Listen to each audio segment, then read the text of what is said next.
Welcome to Intellicide, the Falcon and Winter Soldier Episode 6 Review Edition. Series review. Yes, sir. Spoiler alert. Yes. If you haven't seen it by now, it's your own fault. Yes. We're week past the episode, so you should go back and see it before you watch this episode if you haven't. So, what was your initial take on it? I enjoyed the episode. I thought it was a good culmination of the entire series. Season 1 so far, there's and you mentioned this, that there is some speculation that they will come out with season 2. Oh yeah. I'm very happy about that. But yeah, I think that to your point about before, I think that was the whole reason they didn't announce it, was because they were planning on changing the name. But they didn't want to give the new name away, because that would give away the plot. Well, hey, listen, and that's great with me. And for anyone who hasn't watched it, the new name will be Captain America and the Winter Soldier. Right. So, I don't remember if we talked about it on here or not, but I had predicted personally, I thought they were going to change the name to Captain America and the White Wolf. Maybe next. Well, yeah, I could have went with that as well. Because that was kind of my thing, is that in their character arcs, right? Like Sam's character arc was that he was growing into the Captain America role, and Bucky's arc was that he was not like he was like overcoming his time as the Winter Soldier. Exactly. So to your point, that would have been a great transition for him. Hey, I'm no longer the Winter Soldier, because he's seen as an assassin, as a Hydra weapon, which I thought was a very cool scene in the very beginning of the episode, when they show him walking through the crowd and he's just walking through the police line, and one of the guys just says Sergeant Barnes. Yeah. Yep. It's like they know who he is now. They know he's an Avenger. He has their respect. Right. Yeah. It was a great episode. I really enjoyed it. I loved Sam's costume personally. It was really true to the comics. Yep. It was. I personally like, because it's the star on it is reminiscent of the Air Force symbol, which I think is kind of cool for a flying Captain America. Right. Oh yeah, they had a lot of great tributes, in it. But the one thing that I was troubled by, and we talked about this too, and it also leads to a theory that you had about this, was Sharon, being revealed to be the power broker. Yeah. And I like Sharon, and and everything, but her being a power broker. Mm-hmm. I have a problem with that. And I pray your theory about her is true. So hot take. My theory on this is that, so they already established in Captain Marvel that the Skrulls have been in the MCU for 30 plus years, right? Since the 90s, the Skrulls have been around. My theory is that basically, because they already even showed that, like in WandaVision, they show the Skrulls are still around, they're still in high places, they're in the military. Mm-hmm. My theory, and we know that Disney Plus is coming out with the Secret Invasion series. Right. They've already set up the real Nick Fury is out in space somewhere. He probably, the Nick Fury we saw in the Avengers and everything up till now, had been a Skrull. Mm-hmm. So my theory is that Sharon Carter is a Skrull. Right. And that explains why she's, and that really the Secret Invasion is probably going to be kind of like a group of Skrulls going rogue. Yeah, I think that is the ultimately the only way that you're going to redeem that character. Because basically she's going to betray the government that has reinstated her. And I get it. I don't like what the government did with casting her aside and not recognizing what she was doing was ultimately for the good of everyone. Mm-hmm. She really should have been taken care of and brought in from the cold. But yeah, if she is, if it turns out that she is a Skrull, then all is forgiven. Well, one of my things, so if she was Sharon Carter, right? Uh-huh. And then she didn't get blipped, right? So she was in Madripoor supposedly the whole time, right? Right. So Captain America had come back and fought in the Infinity War, and he wasn't he wasn't a fugitive anymore.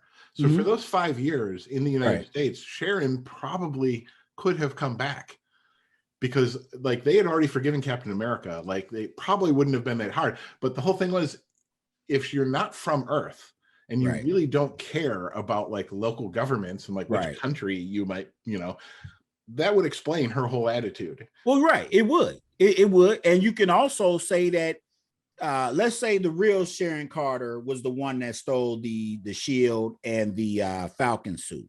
And then somehow she gets captured. Actually, really quick, if she was a Skrull, that would explain how she was able to steal that stuff too.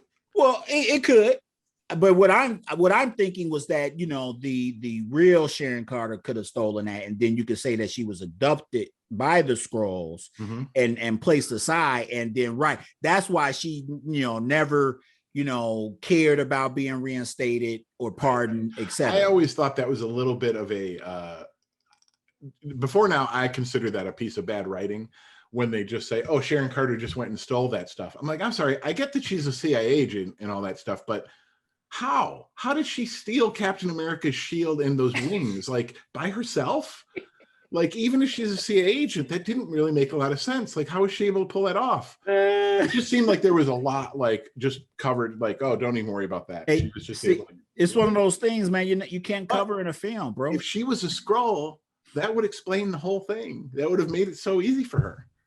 Yeah, I hear you. I hear you. But we'll see, man. I hope they do illuminate the situation for us and come up with those answers.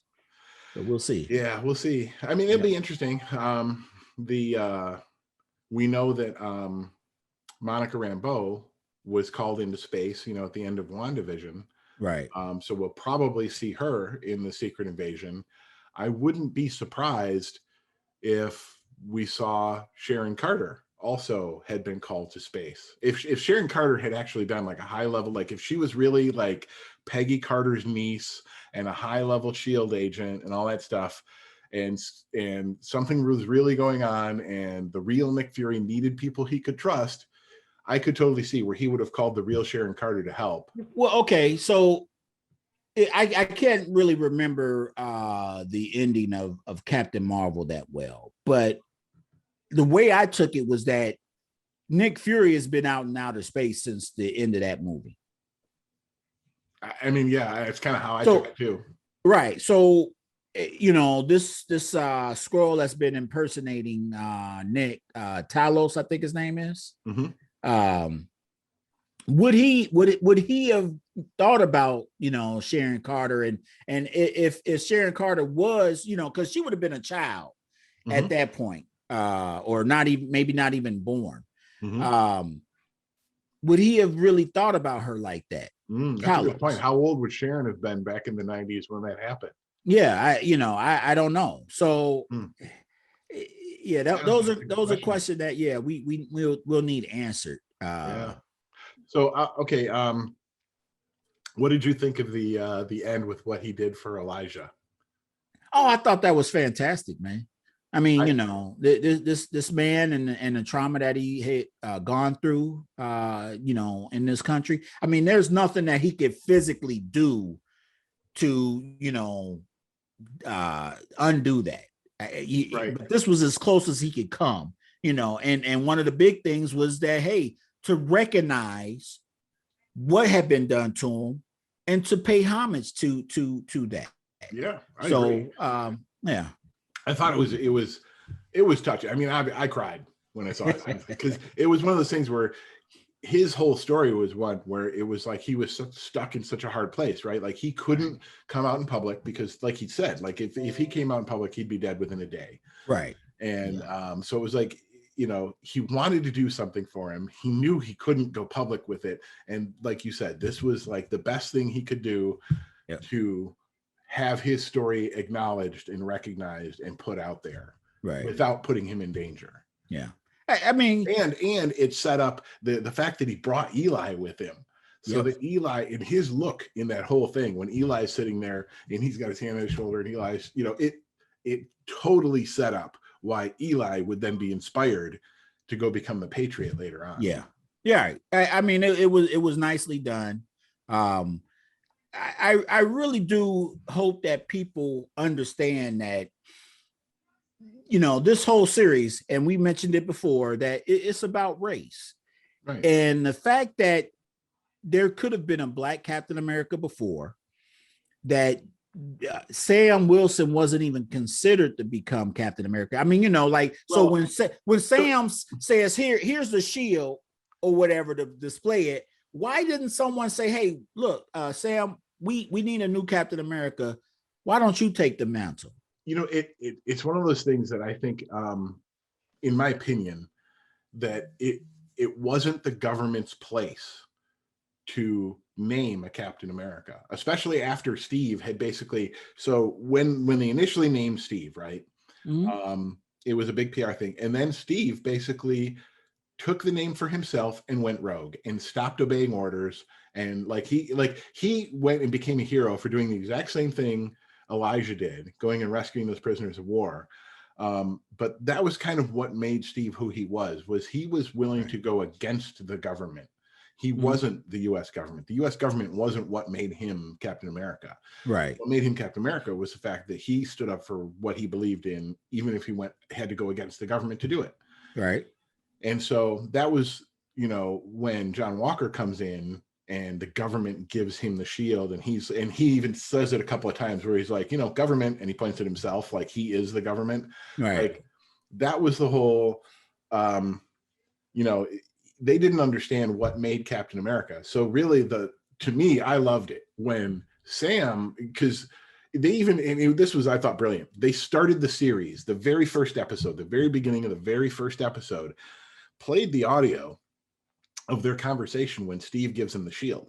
And he says, how do you feel? And he says, right. I feel like it belongs to someone else. Right. And Steve's response is, it doesn't. Right. Right. That's the whole thing. The shield belonged to Steve.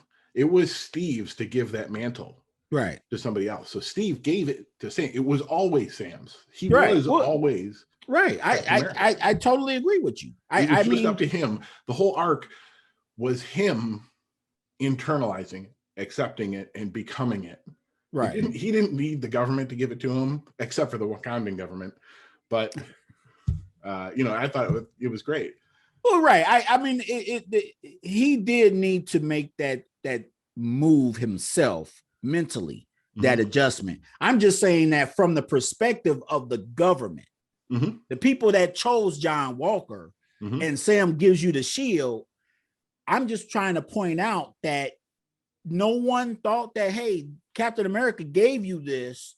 Why don't you take, like, you know? Oh, dude, it wasn't even that they're in their mind. I think, honestly, it's a way overlooked acting job. Like Don Cheadle's acting job in that first episode was so good, because you can see the whole plot of the season. If you go back and you watch the first episode now, you can see on Don Cheadle's face the whole plot of the season. Right. Because he's looking at him going, they're going to fuck you. And just the look in his face while he's looking at him going, yeah, they're going to take the shield. Like, he knows, like, he's like, what are you doing? Like, you know what's going to happen. Right. And in his face, like, tells the whole story, because Don Cheadle is just like, he knows like we're both in the military. We're both black men.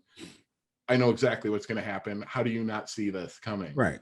Well, I mean, listen, America, and there was just a expose on 60 Minutes not too long ago about Black Air Force pilots, and that even though Blacks make up a certain percentage of the military as a whole, like, you know, Air Force pilots, jet fighter pilots, I can't even remember the percentage. I mean, it was minuscule, right?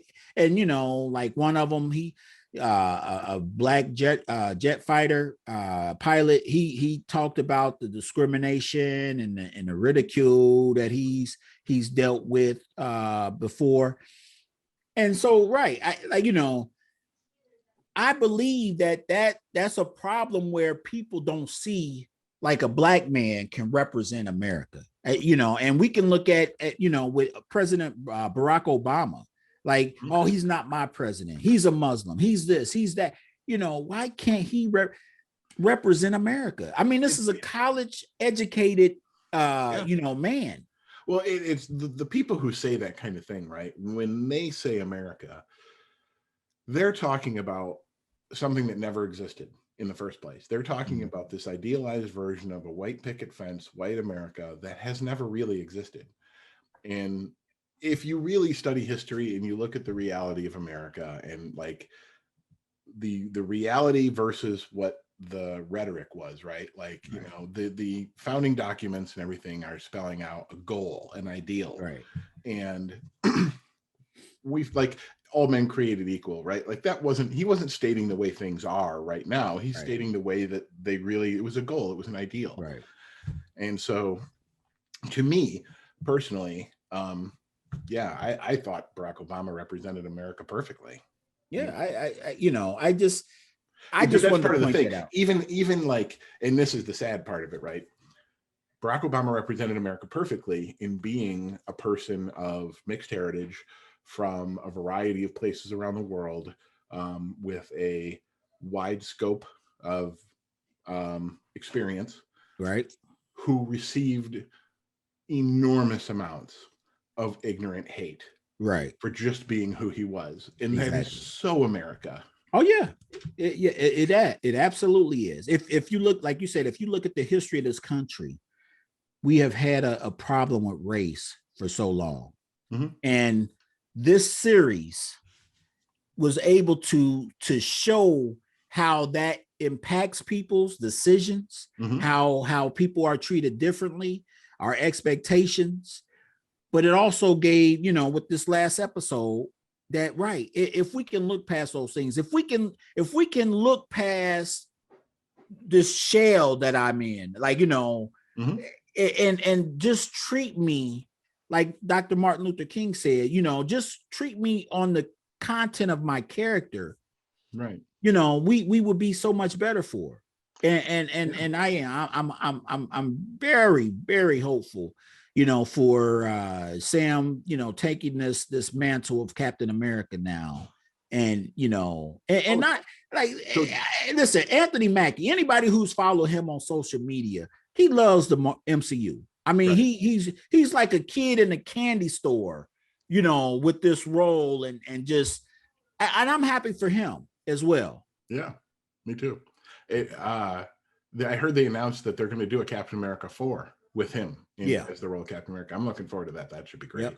Yeah. I am personally looking forward to seeing like what they do with the Avengers from here. The next, because they've set up in the end of the show. They set up. So they introduced Madam Hydra. They've got John Walker now as U.S. agent. They have Zemo in the raft to set up Thunderbolts. Which they've showed Thunderbolt Ross at the raft. So why it would be called the Thunderbolts. They've got basically the makings to do a Thunderbolts and a Dark Avengers, depending upon which one they want to do. They got a wealth of directions they can go. Now, as far as the Avengers, I still think that they can include Wanda and the Vision. Wanda right now, I think it'll be really interesting to see what they do with her character, because it's like she basically held an entire town prisoner and tortured them. So, at some point she's going to have to answer for that. I think she should just skate over that, and suddenly she's an Avenger again. Yes, absolutely, she should. Okay, so but you got those two. You got Captain Marvel. You got this new Florence Pugh playing. I think she can take over the Black Widow mantle. Oh, okay, for the new Black Widow, yeah. Right. She probably will, I think, yeah. Yep. You got Spider-Man. Here's an interesting thing I actually learned. Captain Marvel, Brie Larson? Did you know she signed a contract to do 6 more movies in the MCU? No, I did not know that. I just heard that this week. So it's like, you're going to be seeing a lot more of Captain Marvel. Well, right. I mean, but how much more will you see?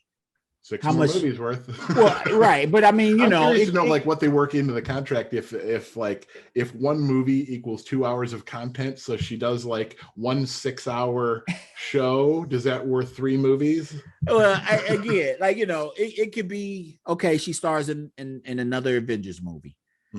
She stars in her sequel, Captain Marvel 2. So that's 2 right there.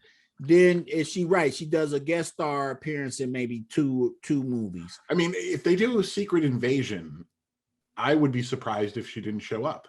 I would too. I mean, why? How could you have her? And you know, her movie introduced the Skrulls, right? And, like, how could you not have her in that? And here's the whole thing, right? Like, so they've already set up Monica, and they've got her primed to the. If you do Monica and you don't bring Carol back, I want to see that reunion, right? Right, like, and I want to see, because have they met since she came back from the blip? No, and you can see in WandaVision when somebody said Captain Marvel, they brought her up, and the look on her face was like, you know, don't even talk to me about her.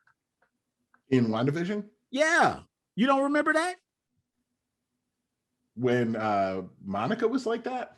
Yes, someone mentioned Captain Marvel, and she basically was like, you know, like, and I want to say it was the FBI agent brought her up when they were discussing, you know, events. I thought they were talking about like the person who was the closest to destroying Thanos. I thought it was actually Monica who made the point that it was Carol who came the closest. I'm telling you, I think we need to go back and revisit that scene. Okay. The way it was almost like, you know, dismissive of Captain Marvel, almost like, you know, bleh. Wow. And so, like, right, I don't know if there was animosity because she wasn't around with her mother dying, right, or you know, like, right. So I want to see what, you know, her interaction is with her based on that. There was a fan theory, and I think, I don't know if this was planned or anything, but there was a fan theory that talked about how the reason that when you see Captain Marvel after the blip, you know, in the end game, her hair is shorter, is because 3 years ago when Monica's mother was going through cancer, she had shaved her head in solidarity with her, and that's why her hair was shorter. Which I have no idea if that's true. It could be. I mean, like, right, Monica was gone, so you know, she doesn't know what happened. Right. Exactly. You know, I mean, I think that's a really interesting potential story there. Like you mentioned, if she harbors animosity because Carol wasn't around when she woke up and she doesn't know what happened, right? That's a potentially pretty interesting story. Yes, sir. Yes, sir. So we'll see. Yeah. We'll see. So all in all, I was really happy with it. I really liked it. The last episode, I thought the scene when Sam shows up, I thought it was great. Right. So a little detail I noticed, because I watch a lot of the times I'll watch the TV with subtitles on. And I noticed that if you watch the episode in the beginning, before Sam shows up, and he says something, the subtitle says Sam. And right after he says the line where they say, "Who are you?" He says Captain America. From then on, the subtitles say Captain America. Says he is Captain America from that point forward. So they wanted to even it's he is Captain America because he says he's Captain America. Right. Right. Hey, not because anybody else gave it to him. He just had to believe it, man. I mean, you know, like the therapy session where Bucky said that, hey, if he was wrong about you, then he was wrong about me. Right. But, you know, Sam had to believe it. He had to believe that he was Captain America. Yeah. Part of it too, I think it was so well done too, that Sam's character was one that you know, when he and Steve met, he was doing that crisis counseling, right? He was doing the counseling for veterans. Right. And then you see that had such an impact on Steve that in Endgame, after the blip, Steve is doing the same thing. He sees what Sam did as being so worthwhile that Steve decides that's the best use of his time. Right. And then you even see the value of it when Sam, using those skills, is able to almost make a breakthrough with Carly. He almost gets through to her before John Walker comes in. Right. And it's basically because he's able to empathize with her as a therapist, as a, you know, as a person, he's able to empathize with her. And that's kind of what makes him, you know, more worthy of it. Yeah. Because the other thing I thought was great too is the, so someone on TikTok had pointed this out, and I thought it was a funny point, that at the end when they're having the barbecue at the dock, and they invite Bucky, and Bucky shows up. Yep. That he brought a store-bought cake. Because they're like, see, now that's proper etiquette. If you get invited to the barbecue, don't try to make something. Don't try to cook something yourself. Buy it from the store. Right. I thought that was a funny point. I don't know. I have a feeling that was actually the whole point. The whole reason they did that is because, yeah, that's if you get invited to the barbecue, buy something from the store. Well, I'm not sure Bucky knows how to bake anyway. So yeah, I don't know that you'd want his potato salad anyway. Right. He probably uses raisins. Yeah, I mean, yeah, there were a lot of things in the episode that I really enjoyed. The one thing that I thought about, because Zemo had the super soldiers blown up, the flag smash. Yeah, his butler. But wasn't it one that was still in the water that wasn't in the van when they got captured that lived? As far as I know, that was all of them. I'll have to rewatch it. I thought that was just the ones that they captured. The one that was flying the helicopter, I don't believe that he was on that van. I'll have to rewatch it and look. Yeah. I thought they'd captured all of them and that they killed all the rest of them. Yeah, I thought that was just the ones that were basically attacking the two vehicles or whatever. Okay. And that, once they transported them, I didn't see how many were in there, but I thought that after that fact, after it blew up, they were talking about the one that had basically been knocked out of the helicopter by Captain America. Okay. Yeah, I'll have to go back and rewatch that. Yeah. So there might be one that shows up again later. Right. I mean, and then you can also have the just how they did Isiah, and they experimented with him to recreate the serum. They would be able to do that with him. Somebody else actually pointed this out that honestly, Falcon and the Winter Soldier makes so I mean, it's interesting the way it all ties back, right? Howard Stark was killed by the Winter Soldier for a serum that he had that was trying to recreate the super soldier serum. Mm-hmm. The only test subject he had to get a potential super soldier serum from was Isiah, right. So Howard Stark, whether he was willing or whether he was not, knew what he was doing or not, he was using probably the samples they got from Isiah. You're right. Yep. And so that's why Bucky killed him. Right. I mean, all of that stuff, it's interesting that all of that stuff is connected. But it makes Howard Stark a lot less admirable of a character. Well, right. But you don't necessarily know if he was aware where it came from. I have a feeling he probably didn't know exactly, but at the same time, he probably didn't ask many questions. He probably didn't. I mean, there's a lot of things that we don't know, right? And it leaves some mystery in these characters. I mean, we talked about it a while ago about Wolverine's origin story. One of the things about him was when people would say, "Well, how long you been doing this?" I don't know. What's your origin? I don't know. I can't remember. Now that you lay out every detail, it takes away from that air of mystery. Right. Yeah. Yeah. There's no more potential there. He had an air of potential energy, right. Like there was so much about his past that you could have done when you didn't know what it was. But now that they've mapped it all out, there's no mystery left. You know exactly when he was born and how old he was. And it actually reduces his character somewhat. Yeah. Yep. I agree. I mean, it's funny because I actually went back and reread some of the older X-Men issues recently. And one of my favorites, honestly, is Uncanny X-Men 205 from back in the 80s. And it was one where Wolverine, when they first introduced Lady Deathstrike, and Wolverine still didn't know, he still thought the claws were something that was done to him. Like they hadn't done that retcon where the claws were natural. Right. Yet. Right. So the claws were still his only mutant power was supposedly healing. Right. Everything else was something that had been done to him. Right. Which was another interesting part of his character, right? That, you Yep. know, he was a composite of both his powers and what they did to him. Right. Which Yeah. is, you know, in Isaiah's case, that's another interesting part of his character, because it's like Steve signed up to be a super soldier. Like he didn't know what they gave him. They told him it was a tetanus shot. Right. You know? Can Suddenly you imagine? he can lift a car. Yeah. You know? Yeah. Yeah.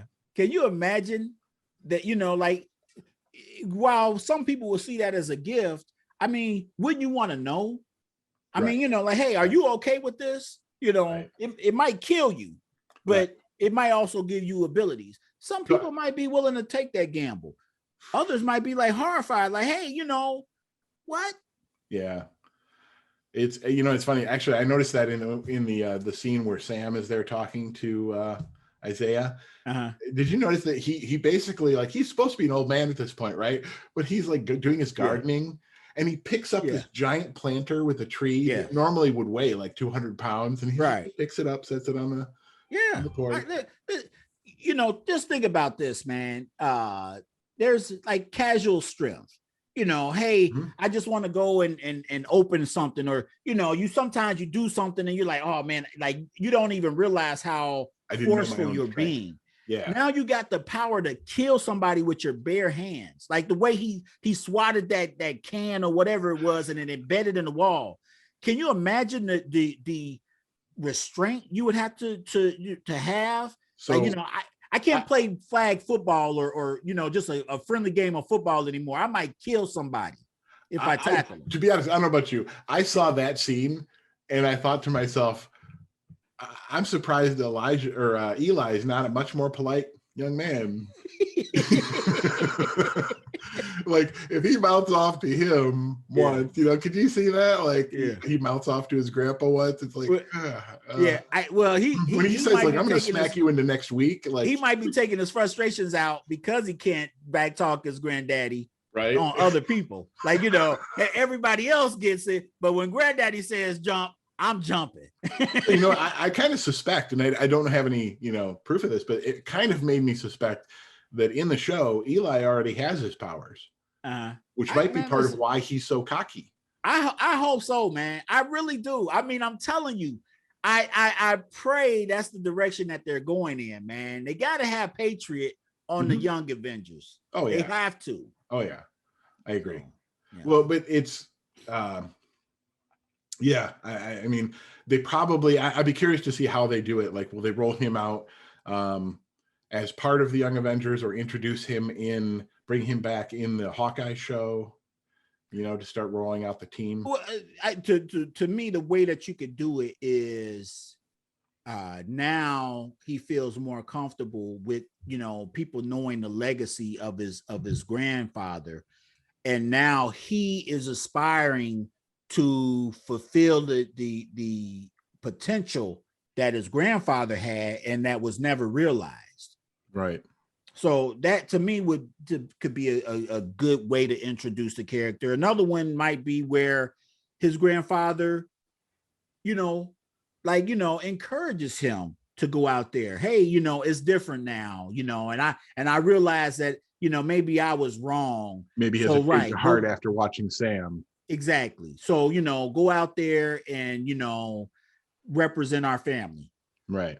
So, you know, I mean, they have a couple of avenues that they can take, you know, introducing him, you know, and I'm encouraged, man. I really am. Yeah, I hope they do. I don't know. I'm looking forward to seeing what they do with it. I think they could do it really well. I've heard really good things about the filming of Black Panther 2. Apparently is going on right now, and there's something I just read yesterday that said the people working on it said that they were really happy with the way that they're dealing with Chadwick Boseman's death in the film. Okay. And that they're really trying to honor his legacy and everything in the sequel. So I'm looking forward to seeing how they do that. That's good, man. That's good. I mean, you know, it was a tragic death, and honestly, right, he was taken, as far as I'm concerned, way too soon. I mean, I would like to see him in Black Panther 2, but, you know, he was only 41, you know, come on, man. And, you know, people were talking about him so bad when and poorly when he, he's being shown in these pictures and he's skinny. Like, now we know what he was going and through and what he was dealing with. But just because someone lost some weight, think, have some compassion there and just temper your tongues. Like, hey, he's going through something that we can only imagine.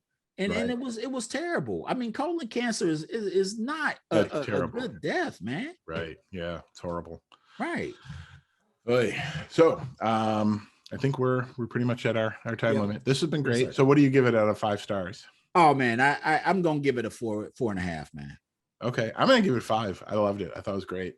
Yeah, I'll watch it again. Yeah, I watched a little bit of that 6th episode again, but I'm gonna go back and I'm gonna watch that part when count heads to see how many of those flag smashers are left. Exactly. Well, so and that's the whole thing. There is a character called Flag Smasher in the MCU, so if there is one left, he could come back as the Flag Smasher. Yeah, and I'm gonna post some links here. These are links to some of the characters. Those first 2 links are for Isiah Bradley. Yep. The Comixology link to buy the Truth. Yep, the Truth series. I actually looked that first issue of that Truth, Red, White, and Black. It's going for like almost $1,000, man. Yeah, the print version. I can't believe it. Yeah. They didn't make that many versions. They didn't print that many of it. Dude, I got that issue, man. Do you? Matter of fact, I might have 2 of them. Wow. Oh, your kids are going to college, man. Yeah, I'm about to go downstairs in my basement, man, and look that up, man. I might actually send one of those to the grading place. Yeah. So we'll see, man. We'll see. Cool. All right. So this has been Intellicide. Yes, sir. It's been good. Yep. Goodbye.